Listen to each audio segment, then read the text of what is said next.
Hello everyone, and welcome back to the Fluctus Channel. The islands of Indonesia are home to some of the highest quality but hardest to reach honey in the world.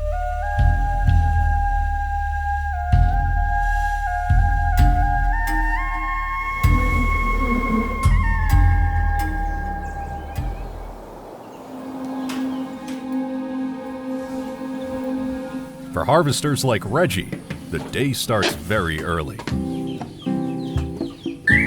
Today, Reggie and his team are heading out to harvest honey from the giant honeybee, or Apis dorsata. After grabbing his gear and freshening up, Reggie travels by motorbike to meet up with the harvesting team.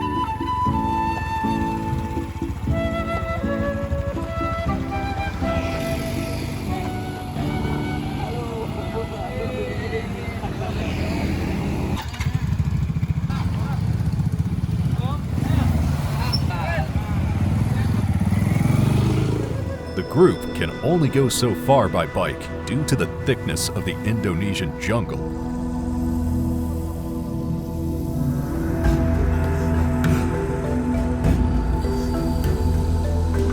The giant honeybee does not make traditional hives.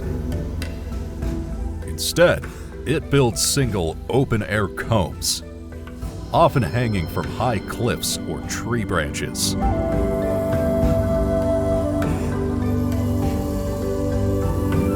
Once on foot, the team walks narrow forest paths, constantly watching for signs of bee activity.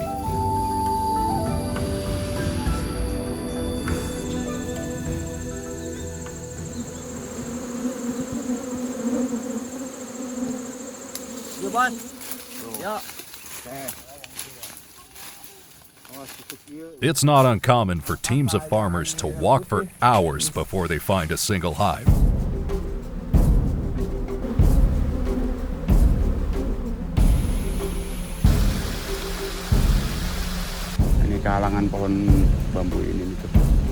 When they do discover a hive, that's when the real work begins.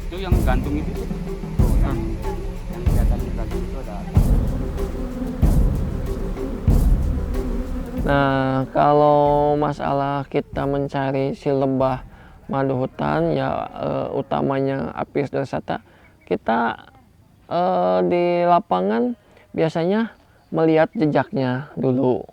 Si jejaknya dulu, kalau ada jejaknya di dedaunan, kemungkinan besar itu sarangnya pun ada gitu. Jadi kita tidak selalu di pohon ini ataupun di hutan ini ada sih sarang lebah itu, enggak, tapi kita kan selalu lihat dulu lacakannya dari bawah.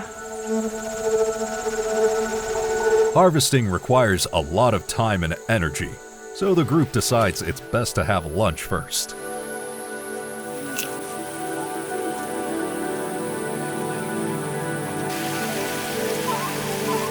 Next, they begin preparing the ropes, baskets, and other tools needed for harvesting.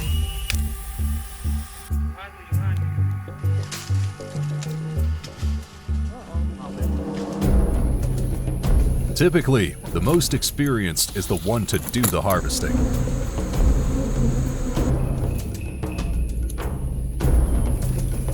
He will be put into a harness, which will then be attached to a rope. Giant honeybees are extremely aggressive. Aside from wearing protective gear, harvesters use smoke sticks to distract the angry bees.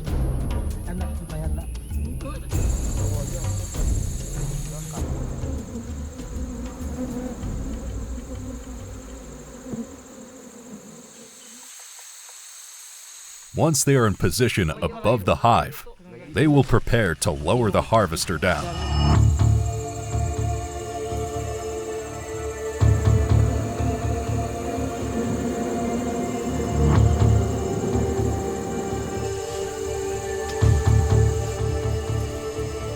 Armed with smoke, a basket, and a knife, he begins his descent.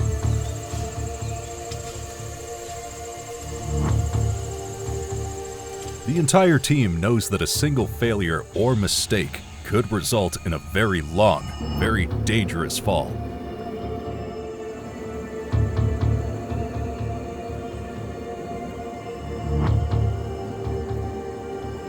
Upon reaching the honeycomb, he first uses the smoke to disperse the bees.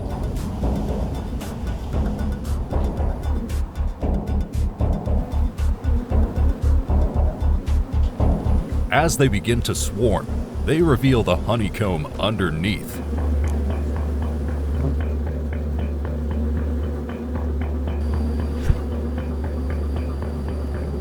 After several seconds, enough of the honeycomb is exposed that he can begin cutting.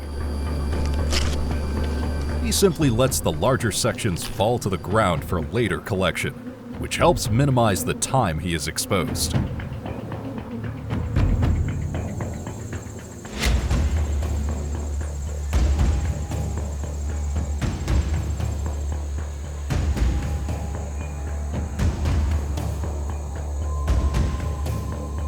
Once he is safely back on top, the team will repeat the process to the next honeycomb.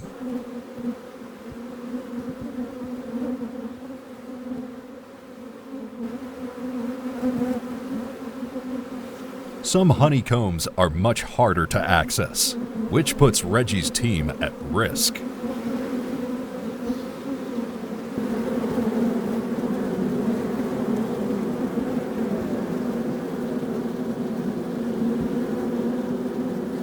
It takes a lot of coordination to cut the honeycomb while also holding the bag to catch it.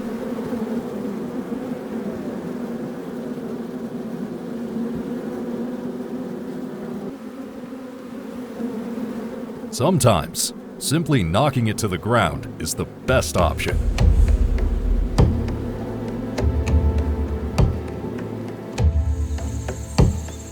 In other cases, the harvester is more successful. The work is not only dangerous, but exhausting.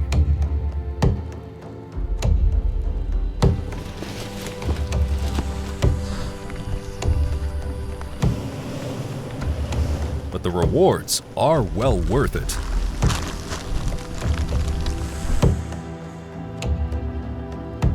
Ada senangnya, ada dukanya ketika kita mengambil lebah madu itu, jadi petani madu itu. Senangnya ya satu, kalau kita mendapatkan hasil dan bisa menjual ke pelanggan ataupun ke masyarakat yang membutuhkan madu buat obat itu.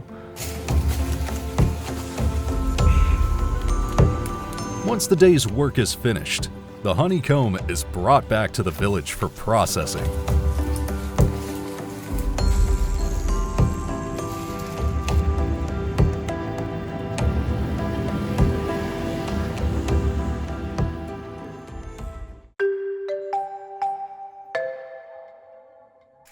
Yet, honey harvesting is far from the only dangerous job in Indonesia.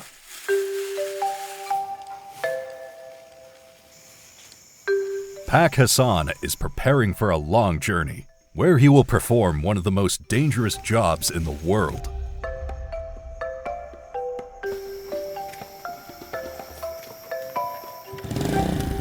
It's a job he's been doing several times a week since he was just a young boy. Sulfur mining.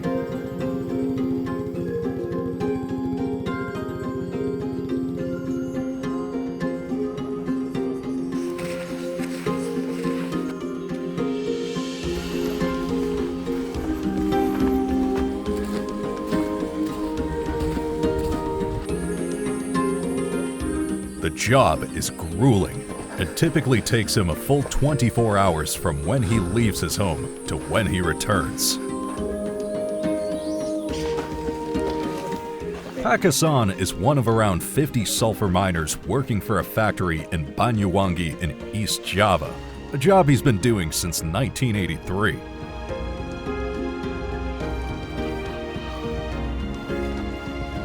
In the morning, a mix of miners and tourists will hike up the side of the crater.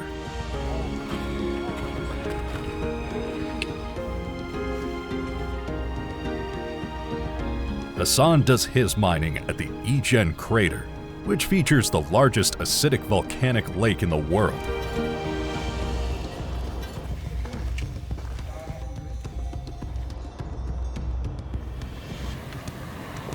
Here, volcanic gases release sulfur dioxide and hydrogen sulfide, which collects on the surface as raw sulfur.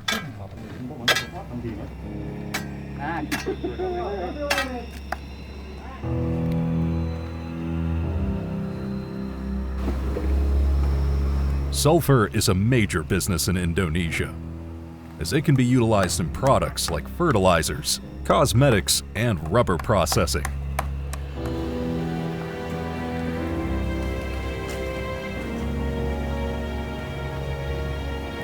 Aside from the toxic gases, miners must carry the mined sulfur by hand, using baskets.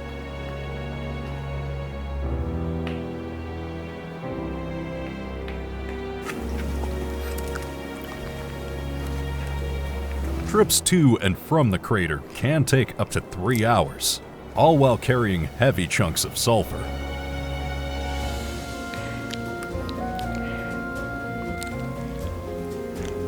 Hassan claims that the path in and out used to be much harder to navigate, but the company went in and widened it several years ago.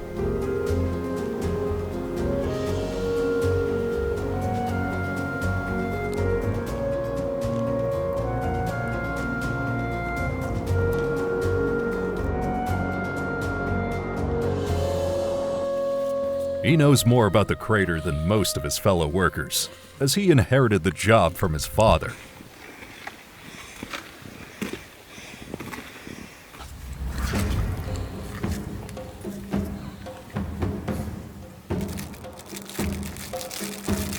He and other miners typically stop for lunch around the halfway point.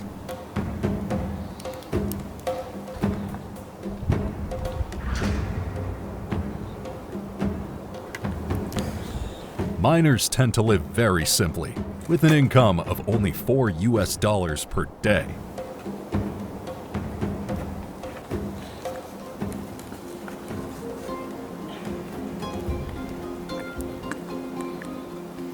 Many also complain of health problems due to the constant exposure to toxic gas.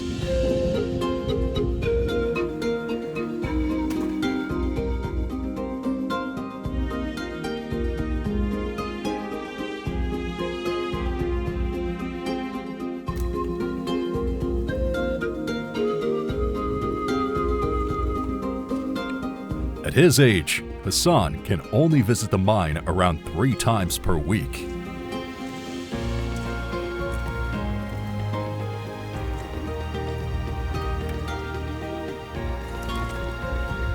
Upon reaching the top of the crater, the miners will transfer the day's harvest into carts to make traveling back down the mountain easier. In recent years, tourism has become a major boom to the industry. Some workers carve the raw sulfur into trinkets, which they then sell to visitors.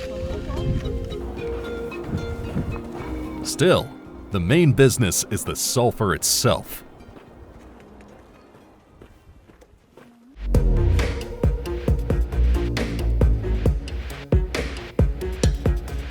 Sulfur is not the only natural product from which hard workers can make a living.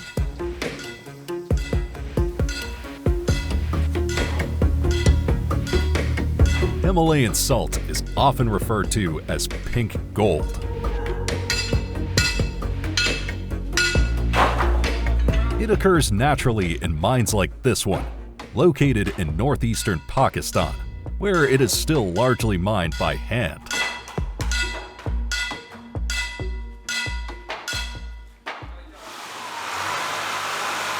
Miners use various techniques to extract the salt, including carving, drilling, and blasting.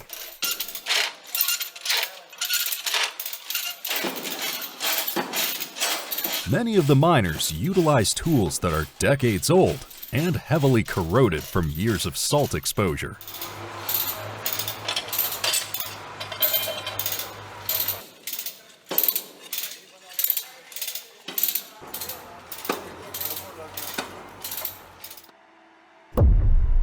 Controlled blasts help to separate the salt from the surrounding rock so that it can be more easily collected.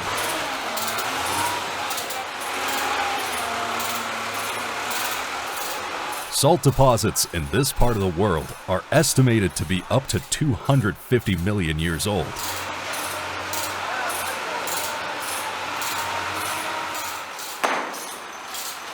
Mines like this one have been used for generations, producing thousands of tons each year. कान से नमक हासिल करने का तरीका है वो by hand है। Hand drilling से वो होल करते हैं, फिर उसमें बारूद लगा के उसको ब्लास्ट करके फिर लोडर के ज़रिए और बाई हैंड भी उसको लोड किया जाता है और फिर उसको नमक को शिफ्ट किया जाता है सॉल्ट डिपो में। A mine of this size can produce between 800 and 1,000 tons per day.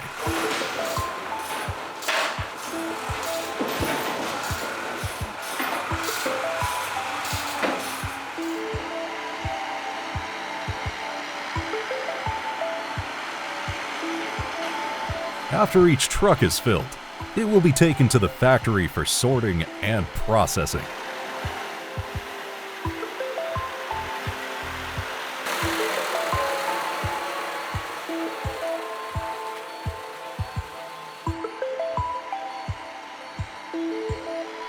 This necessitates many trips from deep inside the mine to the facility and back again.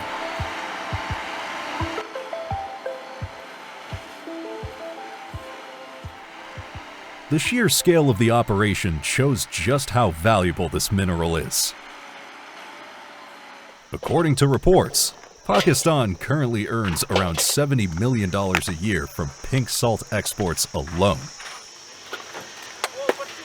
Each type of salt has a different mineral consistency and is therefore best suited to a different use. The salt is mainly sorted by color, with white being ideal for culinary use and pink for export. Darker colors are best used in industrial or therapeutic settings. After sorting, the salt is brought inside, where it is cut and crushed according to its intended purpose.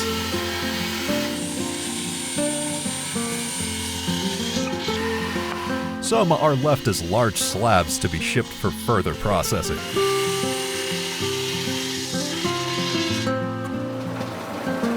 Others are crushed into fine grains for table salt.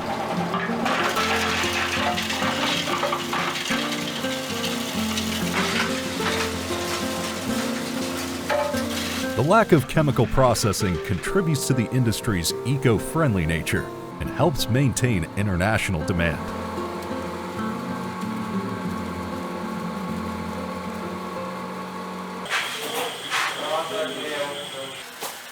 Most facilities have packaging equipment on site, which allows them to create a finished product almost immediately.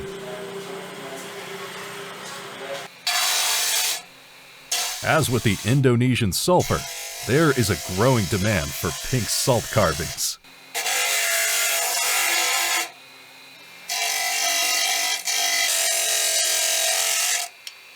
Artisans will take some of the finest pieces and sculpt them into decorative art or lamps.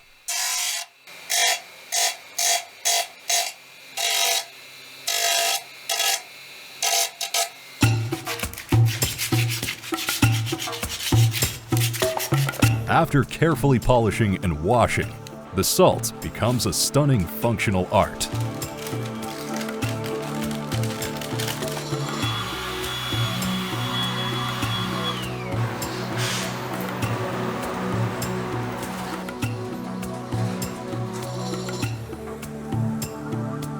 Packing के ज़रिए जो भी requirements client की होती हैं उसके हिसाब से हम पैक करके वो भी सप्लाई करते हैं पूरे वर्ल्ड में जहाँ से डिमांड आती है. Products like these show the ingenuity of the Himalayan salt companies, who do whatever they can to maximize the value of their product.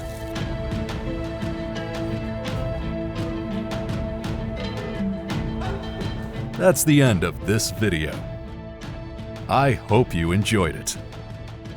Make sure to subscribe to this channel so you don't miss any of our new content. See you next time.